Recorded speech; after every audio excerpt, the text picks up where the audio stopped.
In an age when old altars still whispered to the wind and cities learned to swear by new gods of technology, Hercules walked like a verdict. He moved beneath a sky that remembered his name before it remembered calendars.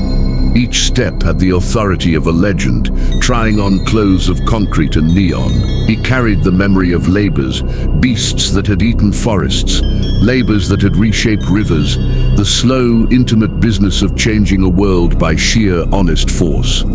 To him, strength was an answer, a moral grammar written in the language of muscle and metal. He measured justice by the arc of his arm and the oath of his throat, and he believed that to demonstrate the rightness of a thing, one must give it shape with the body. For centuries, men had borne witness and gods had negotiated honors. In the iron dark of his chest, a single, older rhythm persisted: prove or be forgotten. Superman came up through a different dawn. He arrived like a small, steady law of nature, a boy made luminous by a star. From the plains of Kansas to the glass and steel of cities, he cultivated something other than glory. He cultivated fidelity to other people's fragile mornings. His power answered sunlight and physics. But what made him heroic was not the sum of his force. It was the discipline of his will. He refused the easy arithmetic of domination, translating incalculable might into the slow work of protection and the patient geometry of restraint. Between them then, the argument that could not be left to rumor had to be a duel of ideas as much as of fists. Hercules insisted that the world owed clarity, strength must be shown and recognized. Superman insisted that might without the moral break becomes merely a different tyranny. The contest would not be only about who could shatter a mountain, it would be about what counted as victory when the dust settled on the people who lived beneath it. The world watched because both claims were plausible in isolation. Hercules had the pedigree of divinity. His strikes reverberated through myth and through the actual bones of the earth. Superman carried the living fact of change, saved towns, stopped disasters, kept children alive in fires, started long after the old hymns had folded into museum halls. Their reputations had crossed like tectonic plates in the public imagination. Some priests murmured that a demigod should not be judged by a creature of the stars. Some politicians argued that an alien with the power of a sun needed the humility of a man. When their debates hardened into a summons, it was not simply spectacle. Hercules had come to Metropolis with a challenge that smelled of ritual. He wanted proof that the new custodian of the skies would acknowledge the primacy of valor. Superman answered because to refuse a challenge of principle was to concede a kind of moral impotence he could not accept. Philosophy settled on two axes: Aristotle's axiom about excellence and the Stoic tether between duty and desire. Hercules invoked excellence as a visible flower of nobility, virtue proved in the limb. Superman invoked duty as fidelity to the human project, an ethics that measured worth by the cry you answered rather than the standard you raised. Both were right in the small, both were dangerous if left alone. Their dialogue was not a thing of quick retorts. It stretched across plazas and precincts.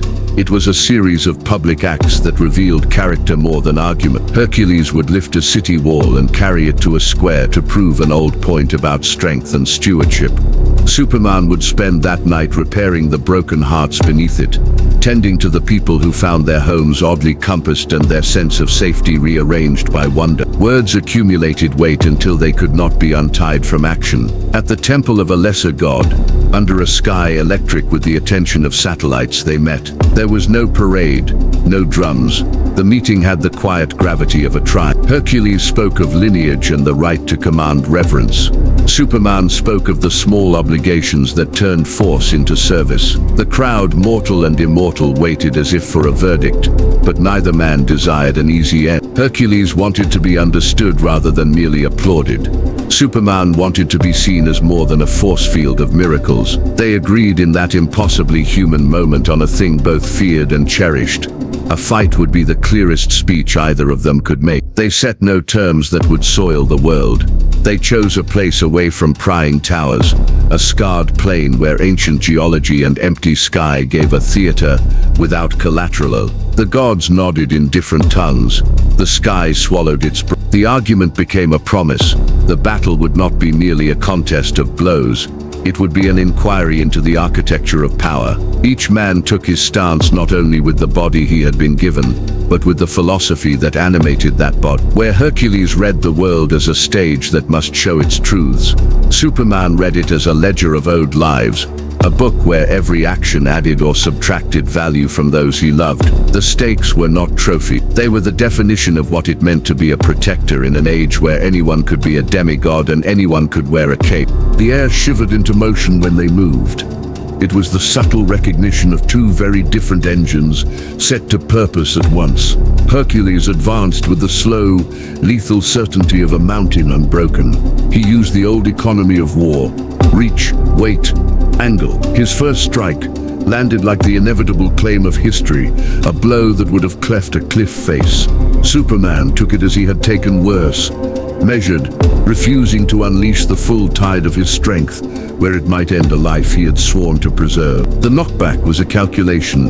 Absorb, reply, create a corridor of safety for the unseen. Hercules tested him with the things gods use. Blows steeped with a certain numinous force, not merely kinetic, but shaped by vows and the old invocations that make myth cohere. He was a weapon of purpose, and for a long while the fight looked like an old truth asserting itself. Superman answered with speed the world rarely glimpsed. He moved not to obliterate, but to outmaneuver, to translate his sun-charged force into patterns that could unmake momentum without destroying the sculptor. Heat vision braided with precision. A gust of breath became a surgical correction of trajectory. When Hercules struck again, the impact landed on more than skin. It resonated in the chest where sunlight met soul. For the first time in ages, the demigod found that his blows could pierce the aura of invulnerability he had assumed. Superman bled in the metrics of myth. He felt harm at the border, where magic and will collided, but it was not enough to decide the contest. The fight turned into a dialectic of myth. Hercules sought to settle philosophy into a single epic proof. If he could test Superman's mettle, his refusal to kill, his reluctance to bring finality, he would show that restraint was a kind of weakness. Superman, in the furious ballet of bodies and air, proposed the inverse, that true strength is the capacity to choose the good, even when the easier path is domination. Each strike was an argument. Each dodge was a repudiation or an assent. The ground around them became a palimpsest of choices. Hercules used the environment as his ally, tearing boulders and sending them like thunderbolts. Superman used their remnants to shield villages downwind, to divert the smaller missiles until they fell harmless. There were moments that suggested a different ending. Hercules marshalling the old magic to bind Superman in a ring of forced submission, a place where sunlight thinned and the alloy of Kryptonian power dulled. In that instant, Superman felt the ancestral bite of magic, an honesty more dangerous than any fist. He faltered and the world held its breath. He did not, however, yield to the temptation to strike with fatal efficiency. Instead, he leaned on the very thing Hercules had challenged: moral imagination.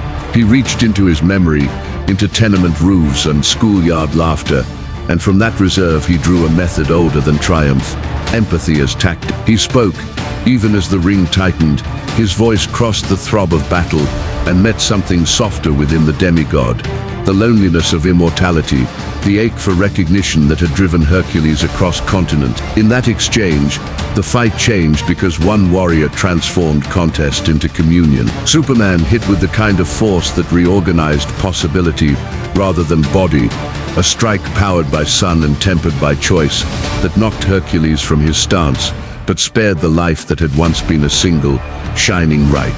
That blow was not an erasure, it was a recalibration. Hercules, who had matched gods and monsters, tasted humility in the mouth and found it not bitterness but an unfamiliar clarity. The victory came from synthesis rather than annihilation. Superman's advantage in speed and solar capacitance allowed him to orchestrate outcomes across seconds that Hercules could not divide. Magic could wound him, but it could not bind the principle he embodied: that power is a responsibility toward others, and that the final arbiter of victory is the moral ledger you leave behind, not the single headline of an arena. When the dust hung and the plain lay marked by their passage, Hercules lay still, not broken in the way mountains are broken, but humbled in the human way by which even gods can be taught. He had tested an alien claim and found it true in a way he had not expected. That stewardship could be stronger than domination. Superman stood, battered and bearing the honest bruise of mystical force, and he had a wound that would not unmake him. He had won, not because he had chosen the cheapest route to supremacy, but because he had used the breadth of his gifts, the solar depth, the speed that reshapes causality, the capacity to hold back an irresistible blow, to preserve what mattered beyond the dual lives. Future, the fragile contract between protector and world. Hercules rose after a long silence, reached out, and the two warriors clasped. The crowd below saw not the victor's gloat, but the passing of an argument into an alliance. The philosophical question that had summoned the fight ended not in erasure of the old way, but in its reorientation. Might had met restraint and learned to wear it as armor. Superman's victory was therefore not an end to debate, but a proof that force, when anchored to love and responsibility, becomes something the world can survive. The plane would remember their scars and the sound of the clasp. The world would remember which kind of power it could trust to keep morning safe.